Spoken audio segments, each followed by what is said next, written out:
Assalamualaikum dan salam sejahtera. Hari ini kita akan belajar tentang hukum linear. Hukum linear ialah bab yang kedua di dalam subjek matematik tambahan tingkatan 5. Dan di dalam bab ini kita akan mempelajari tentang hubungan linear di antara dua pemboleh ubah. Dalam bab ini, murid-murid perlu menyediakan beberapa helai kertas graf, pensel, pembaris lurus, luk sinar. Kita akan cuba mempelajari bersama-sama ya. Untuk memahami tentang apakah itu hubungan linear, mari kita lihat kepada contoh-contoh. Contoh yang pertama ialah tentang neraca spring. Kita boleh lihat sini ada dua pemboleh ubah, iaitu beban 2 kg dan 5 kg, dan sebelumnya ada 0 kg, dan panjang spring iaitu 8 cm, 8 cm, 12 cm dan 18 cm. Kita hanya memerlukan jumlah penambahan panjangan spring untuk apabila beban ditambah. Dan sekarang kita letak kepada beban sebanyak 2 kg. Spring akan bertambah kepada 12 cm. Jadi ada penambahan sebanyak 2 kg. Jadi penambahan panjang spring adalah 12/8, iaitu penambahan sebanyak 4 cm. Dan sekiranya kita letak pula beban sebanyak 5 kg, iaitu ada penambahan 5 kg. Penambahan panjang spring adalah 18/8, iaitu sebanyak 10 cm. Jadi adakah ini hubungan linear? Mari kita lihat ya. Untuk 2 kg, panjang bertambah sebanyak 4 cm. Jadi 1 kg, untuk penambahan 1 kg sudah tentulah penambahan panjang adalah sebanyak 2 cm mengikut hukum linear. Jadi kita cuba lihat, iaitu 2 bagi 2 bersamaan 1 dan 4 bagi 2 menjadi 2 cm. Kita lihat pula, sekiranya 5 kg, jadi 1 darab 5 bersamaan dengan 5 kg.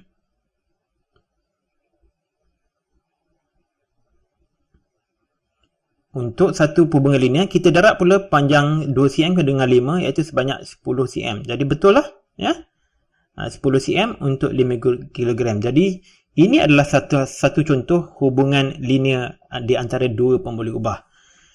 Kita lihat pula contoh yang berikutnya, iaitu hubungan antara masa dan jarak untuk kenderaan yang bergerak dengan laju malar. Jadi sebagai contoh, katakanlah kita memandu laju 100 km sejam di jalan raya, di lebuh raya di Malaysia lah ya. Apa maksudnya? Iaitu setiap jam kita memandu, kita akan bergerak sejauh 100 km.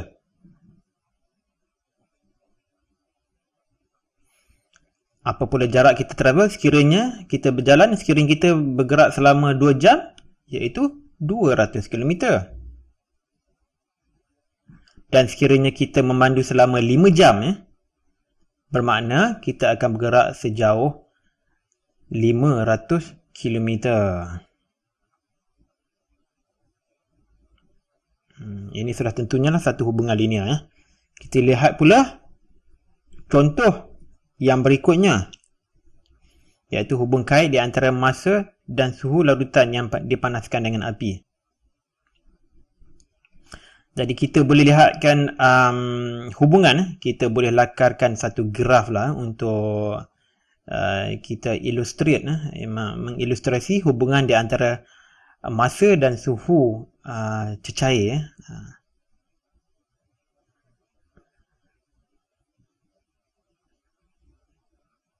Masa dalam minit dan suhu dalam Celsius. Untuk satu hubungan linear, sudah tentulah garisnya adalah lurus. Jadi sekiranya dia bermula dengan 25 Celsius, dia akan bergerak secara linear. Suhu cecair itu akan bertambah secara linear mengikut masa. Tetapi sekiranya murid-murid belajar fizik, sudah tentunya murid-murid faham apabila suhu air menghampiri 100 Celsius, iaitu boiling point, sudah tentunya dia hubungan antara suhu dan masa tidak lagi linear. Jadi kita lihat di sini ya.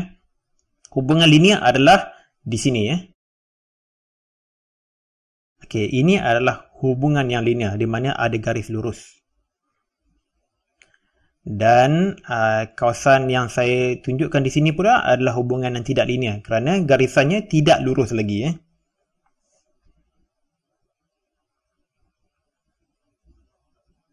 Ya, tidak linear.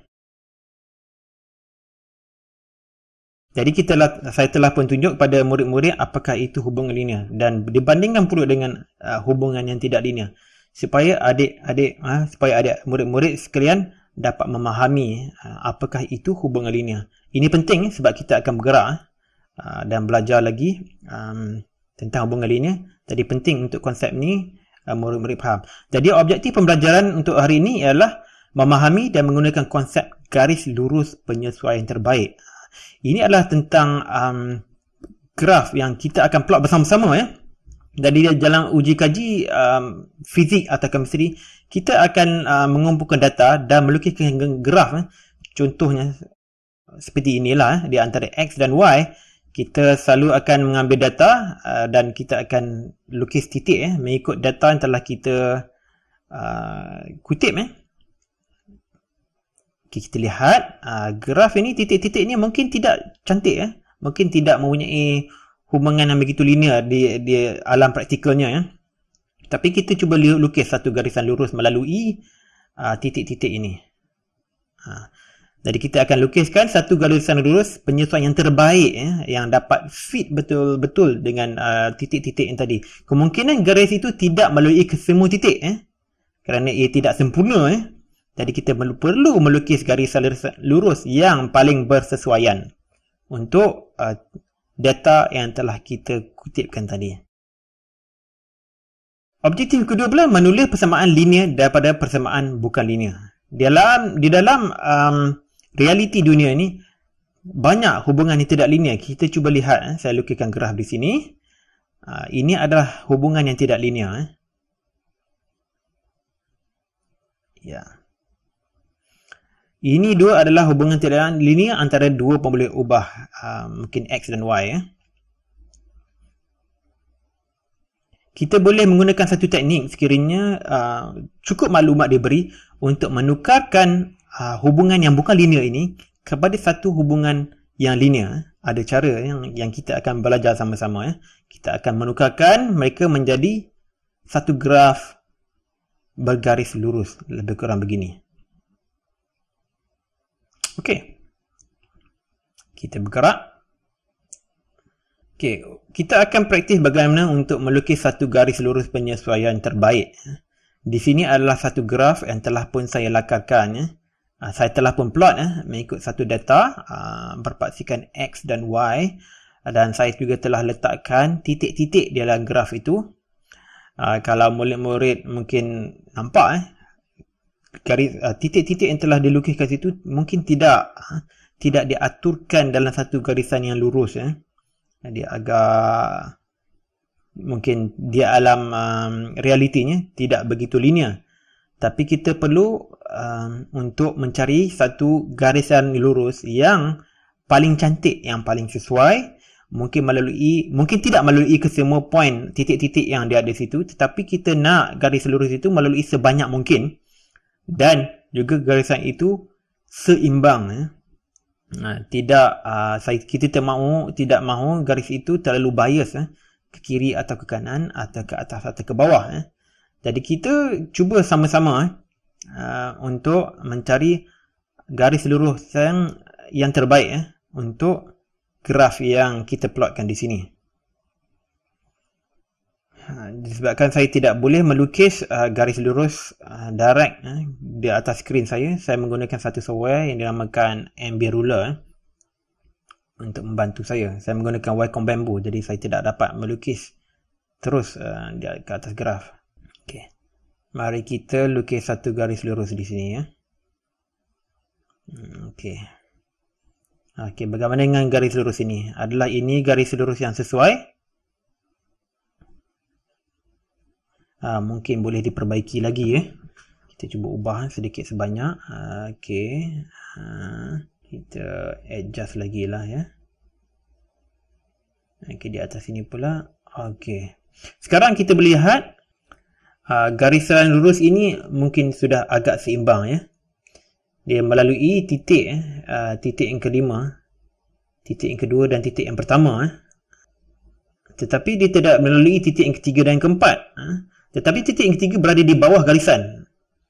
Dan titik yang keempat berada di atas garisan lurus yang kita lukiskan sebentar tadi.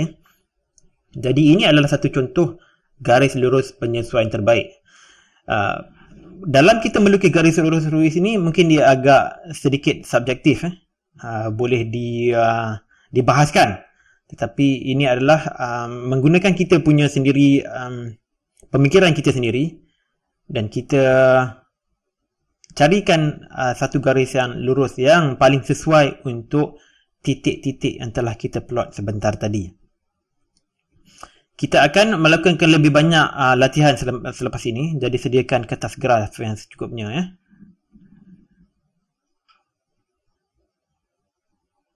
Kita dilihat pula di sini. Di antara dua graf di bawah, yang mana satu mempunyai garis lurus penyesuaian terbaik? Di antara graf A dan graf B. Kita cuba lihat dan membuat analisa satu persatu. Untuk graf A, kita lihat dia melalui titik yang pertama, titik yang keempat dan titik yang kelima. Tetapi dia tidak melalui titik yang kedua dan yang ketiga. Dan titik kedua dan ketiga ni berada di bawah garisan lurus tersebut. Kita lihat pada graf B. Dia juga melalui titik yang kelima, kedua dan yang keempat. Kedua, keempat dan yang kelima. Tetapi dia tidak melalui titik yang pertama dan yang ketiga. Titik yang pertama berada di atas garisan dan titik yang ketiga berada di bawah garisan lurus. Jadi kita boleh lihat yang graf A, kedua-dua titik yang kita miss berada di bawah. Dan graf B, satu di bawah, satu di atas. Jadi kita boleh lihat graf B adalah lebih seimbang. Dan kedua-dua graf ni melalui 3 poin, 3 titik. Jadi sudah tentulah graf B adalah mempunyai garis lurus penyesuaian terbaik. Kita boleh lihat sendiri graf B, sekali lagi saya review. Graf B, 2 titik agak seimbang, 1 titik miss di atas, 1 di bawah. Tetapi graf A pula, kedua-dua titik yang kita miss berada di bawah, jadi kurang seimbang. Jadi sudah tentulah graf B mempunyai garis lurus penyesuaian baik. Secara amnya, ciri-ciri garis lurus penyesuaian baik, yang pertama, garis lurus perlu melalui sebanyak mungkin titik-titik di atas graf. Dan yang kedua, bilangan titik-titik yang tidak dilalui oleh garisan lurus itu perlulah seimbang di kedua-dua belah garisan. Jadi disitulah dua ciri-ciri untuk garis lurus penyesuaian terbaik. Sekarang mari kita lihat melukis garis lurus penyesuaian terbaik berpandukan data. Kita adakan satu contoh di sini. Data telah pun kita tuliskan berbandingan di antara suhu dalam Celsius dan juga masa saat. Jadi murid-murid sediakan graf paper. Kita lakukan aktiviti ini bersama-sama. Boleh berhentikan sekejap video ini supaya adik-adik dapat mempunyai sedikit masa untuk mengambil kertas graf, lukis paksi masa dan paksi suhu yang lebih kurang sama dengan apa yang telah saya lakukan di sini.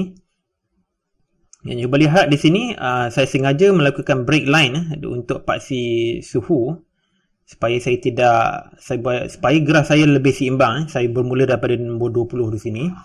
Boleh juga sekiranya kita skipkan lagi 10 unit. Saya skip hanya 10 unit, kita boleh skip 20 unit sekiranya mahu supaya graf lebih seimbang. Tapi untuk masa ini saya hanya skip, saya hanya potong 10 bahagian saja bahagian suhu. Ia lebih sesuai untuk skrin saya, skrin komputer saya untuk paparan video ini. Jadi mari kita plot graf titik-titik. Untuk data masa kosong minit, suhu adalah 25 Celsius. Jadi lebih kurang di sinilah. Untuk poin yang kedua, suhu masa 60 minit, lebih kurang di sini, dan suhu 31. Okey, 60 di sini dan suhu 31 lebih kurang di sini. Oops, okey, salah sikit. Okey, sekali lagi. Ya, lebih kurang di sinilah. Okey, seterusnya 120 minit, suhu 35. Okey, di sini lebih kurang. Okey, perbaiki sikit. Okey, lebih baik. Berikutnya, masa 180 dan suhu 41. 180 lebih kurang di sini. 41 di sini. Okey. Berikutnya, masa 240 dan suhu 45. Ya. Yang berikutnya 349 di situ lebih kurang. Dan yang terakhir 360 dan 55. Okey, lebih kurang di sinilah ya. Okey. Kita cuba boleh lihat titik-titik tu agak cantik ya. Saya akan menggunakan amber ruler saya sekali lagi untuk melukis garis lurus penyesuaian terbaik.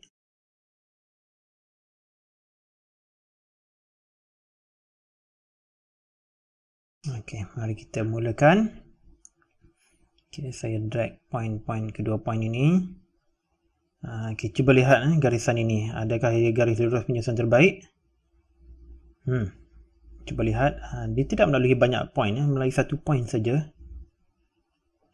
Poin yang pertama saja dia lalui. Tapi dia miss.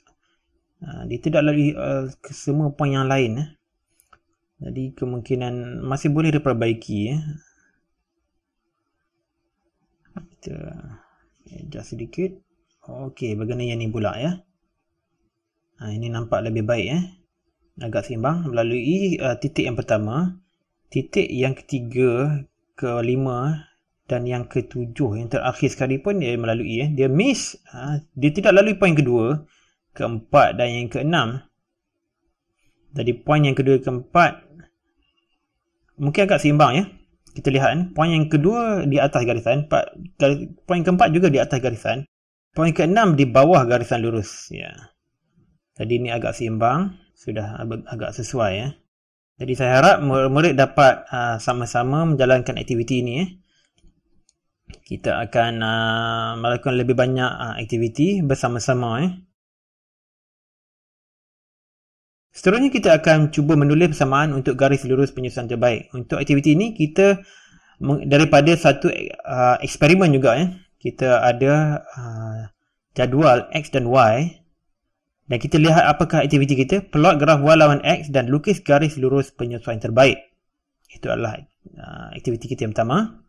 Dan kita akan melakukan ini dengan menggunakan skill yang telah kita pelajari sebentar tadi Kita akan plotkan satu graf Saya jadi sediakan satu lagi kertas graf.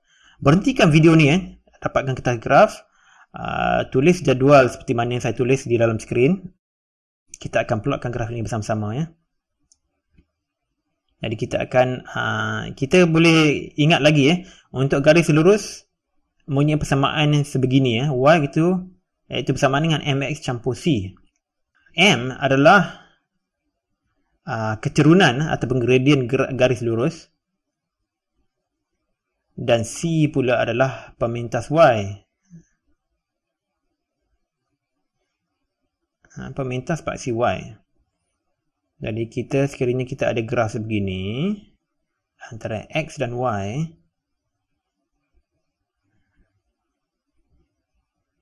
maka ini adalah pemintas Y. Kita perlu carikan nilai di mana nombor itu iaitu C di mana dia cut, dia potong Y. Dan ini adalah pula mekanik kita nak mencari kecerunan iaitu nilai M. Jadi untuk aktiviti yang kedua kita perlu mencari nilai pemintas Y dan kecerunan garis lurus yang sebaik.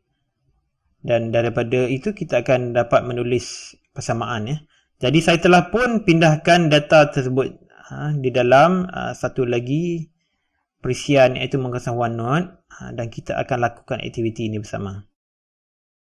Okey, untuk X 1.0, Y adalah 5, jadi poinnya di sini lebih kurang ya. Saya perbaiki sedikit lagi ya.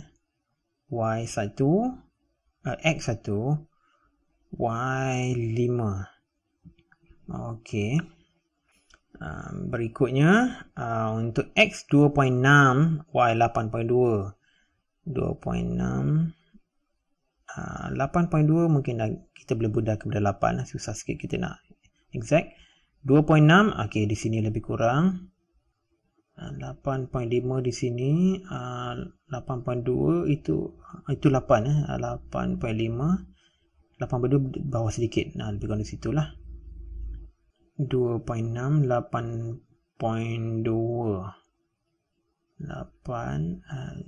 7 Okey, 8.2 di sini. Ya. Okey, berikutnya 5.1, 13.8. 5.5 di situ, 5.1 lebih kurang di sini. 13.8 berdekatan dengan 14 lah. Okey, bukan di sinilah. Berikutnya 7.6, 18.3. 7.6. Okey, lebih kurang di sini 18.3 pula. Bawah sedikit daripada 18.5 Okey. Alright. Terakhir 10.4, 23.2. 10.4, 23.2. Okey. Lebih kurang. Kita boleh lihat ni garisan ni, garisan titik-titik ni agak seimbang. Mari kita lukis garis lurus penyesuaian yang terbaik yang paling seimbang sekali lah. Kita akan menggunakan dakwat warna merah lah kali ni. Okey, kita cuba lukis garisan. Bagaimana dengan ni? Adakah ia paling sesuai? Melalui titik pertama, kedua dan yang terakhir, kelima, tapi miss titik yang ketiga dan keempat dan berada di atas ya. Kita boleh baiki lagi Okey.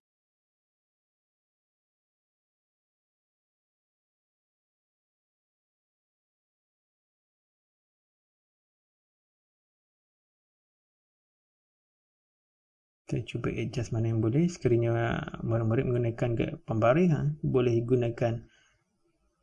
juga adjust Sebelum melukis garisan tu, kita boleh adjust pembaris dulu. Mari kita dapat yang paling seimbang. Bagaimana ni pula Still miss point ketiga dan keempat di situ. Okey, adjust sedikit lagi. Okey, ini nampak mungkin lebih baik Lebih baik ya. Okey. Sekarang melalui titik pertama, kedua dan yang keempat tapi miss titik yang ketiga nampak di atas dan titik yang kelima. Okey. Agak seimbang, titik kelima di bawah garisan, titik yang ketiga berada di atas garisan. Sudah, ini adalah pada saya adalah garis lurus penyesuaian yang terbaik. Kita nak cari nilai pemintas Y dan kecurunan. Kita sudah pun cari plot graf Y lawan X dan lukis garis lurus penyusunan baik. Kita perlu pula cari nilai pemintas Y dan kecurunan garis lurus penyusunan terbaik tadi Saya nak delete dulu beberapa gambar ajas ini supaya saya ada ruang sedikit untuk menulis nanti. Pergi semula pada graf sebentar tadi. Okey, mari kita lihat pemintas Y dan kecurunan graf. Kita nak cari nilai C dan nilai M. Kita lihat. Mungkin saya nak buat sedikit adjustment. Okey, lebih seimbang. Ya. Alright. Mari kita lihat pada pemintas Y, saya guna hijau. Itu adalah nilainya adalah paksi Y, iaitu 3. Dan mana pula kita nak cari kecerunan, kita akan pilih 2 poin di atas garisan lurus ni, yang untuk mudah kita kira. Saya nak lukis garisan sedikit. Okey, itu poin yang pertama. Dan saya nak ambil poin kedua di mana dia pintas paksi Y. Okey. Dari sini kita boleh lukis. Saya nak lukis satu garisan lurus.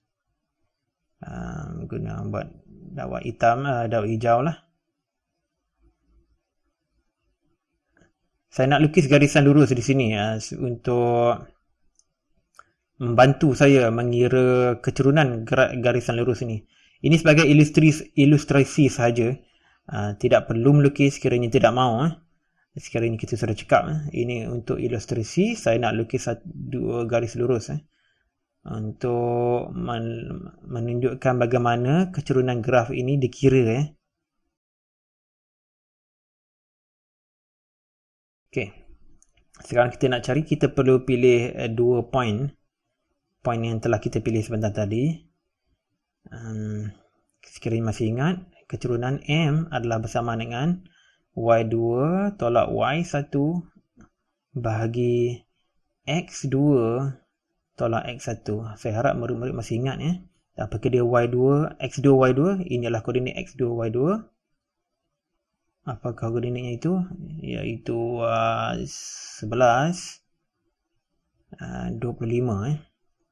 11, 25. Itu adalah koordinat untuk X2, Y2. Dan X1, Y1 pula ialah 03. Jadi kita boleh mirror nilai M, iaitu kecerunan bergraf. Graf 3 segi itu 25 tolak 3 bahagi 11 tolak 0.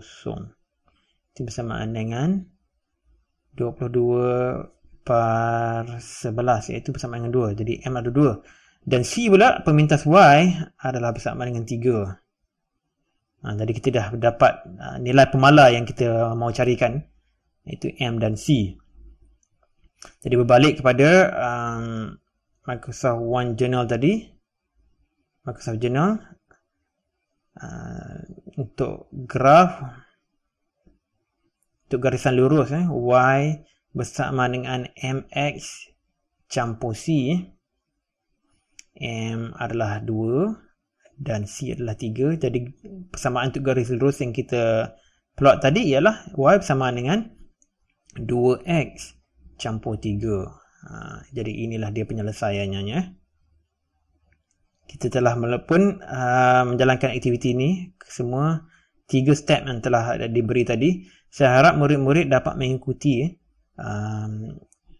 aktiviti ini. Sekiranya ada masalah, cuba rewind semula video ini kepada section yang sesuai, supaya murid-murid dapat mengikuti semula bagaimana kita mencari persamaan untuk garis lurus mengikut data yang diberi tadi.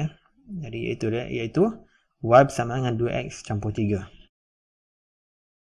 Jadi ini adalah sama lebih kurang sama dengan soalan-soalan yang biasa keluar di dalam kertas peperiksaan, sama ada kertas peperiksaan SPM yang betul atau percubaan, ataupun peperiksaan pertengahan ataupun akhir tahun. Jadi sangat penting sekiranya murid-murid memahami step yang telah pun dipaparkan di sini. Dan sangat penting sekiranya murid-murid sama-sama menjalani aktiviti bersama-sama cikgu. Saya akan sambung semula dalam video berikutnya kerana video ini telah pun mencapai lebih daripada 30 minit. Dan kita akan sambung dan jumpa lagi. Bye-bye.